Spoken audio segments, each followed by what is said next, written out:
अस्सलाम वालेकुम। अब देख रहे हैं पाक सिंध 24 न्यूज में हूँ आपकी होस्ट नादिया शेख। खबर शामिल करते हैं ठट्ठा से रिपोर्ट कर रहे जोहेब शेख।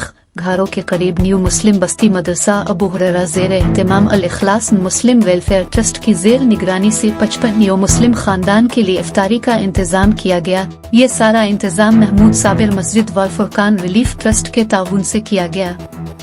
अलहमदान मदरसा अबू हुरैरा में पढ़ने वाले 100 तलबा जिनका ताल्लुक न्यू मुस्लिम खानदानों से है, उन 100 बच्चों के लिए ईद के कपड़ों का और नकद रकम का भी इंतजाम किया गया। उन न्यू मुस्लिम खानदानों के बच्चों को अपने बच्चे समझकर ईद की खुशियों में शामिल किया गया। अल्लाह अरशद बया और महमूद साबिर मस्जिद वल फुरकान रिलीफ ट्रस्ट के साथ ताउन करने वाले तमाम बहन भाइयों की दुनिया और खुद को बेहतर बनाएं और उनके कारोबार में बरकत डालें और उनके घरों से हर किस्म की बीमारियों को हमेशा के लिए खत्म फरमाएं। आमीन।